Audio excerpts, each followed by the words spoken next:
सांसद रंजनबेन भट्ट के खिलाफ बैनर कांड का मामला सामने आने के बाद यूथ कांग्रेस के कार्यकारी प्रमुख हैरी ऑड को पुलिस पूछताछ के लिए पुलिस थाने ले गई थी।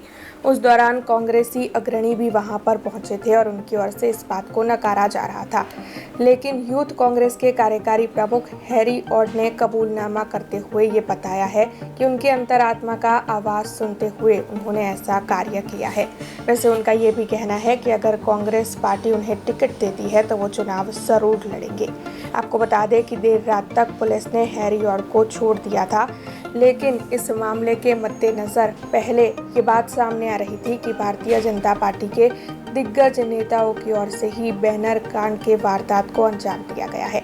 हालांकि अब कांग्रेस के ही अग्रणियों का नाम इस मामले में सामने आने के बाद ये जो आशंकाएं सामने आ रही थी, जो अफवाहें उड़ रही थी, वो शांत हो गई है। जुल्मी कितना जुल्म करेगा सत्ता के हथियारों से, चप्पा चप्पा गूंज उठेगा इंकलाब के नारों से। इंकलाब जिंदाबाद। 1947 પહેલા 1947માં જ્યારે મહાત્મા ગાંધીએ અને સરદાર વલ્લભભાઈ પટેલે દેશમાંથી અંગ્રેજોને જે રીતે ભગાડ્યા હતા, આ વડોદરા શહેરથી એક આંધી ઊભી થઈ છે કે આ જે અત્યારના અંગ્રેજો છે, જે યુવાનોને જેટલા પણ એના વિરોધ કરે છે એને દબાવવાની જે કોશિશ કરી રહી છે, એ ખરેખર બહુ દયનીય છે।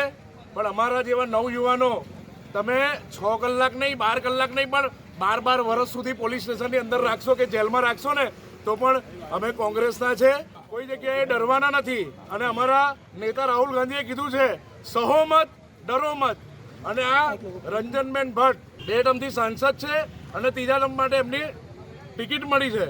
એમનું આવું અમારા પ્રત્યે યુવાનો પ્રત્યેનું જે આ કૃત્ય આજનું છે, જેમને દબાવવાની કોશિશ કરી છે, તો હું કહેવા માંગુ છું કે આવા સંસદ અમે, જો મારો પક્ષ મને ટિકિટ આપશે તો આની સામે લડવા તૈયાર છું। બેનર મારો અંતરાત્મા જાગ્યો કે ભાઈ ભાજપના નેતાઓ જેમને બોલવું છે પણ આ લોકો સત્તાથી દબાઈ દે છે, કોઈની ટિકિટ કાપી કાઢે, કોઈને પક્ષમાંથી હાંકી કાઢે, એ બીકના કારણે એ લોકો બોલતા નથી।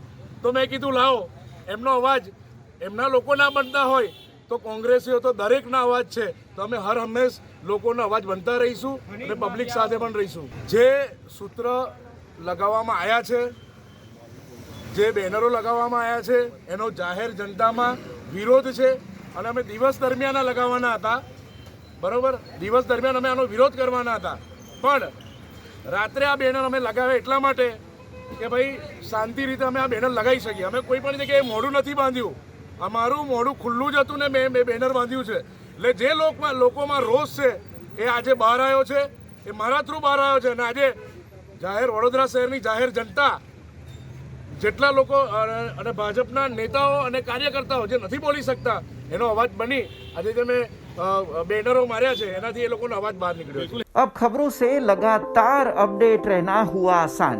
BRG न्यूज आपके मोबाइल स्क्रीन पर आज ही BRG न्यूज की mobile app Google play store और ऐप स्टोर से डाउनलोड करें और खबरों से लगातार जुड़े रहें।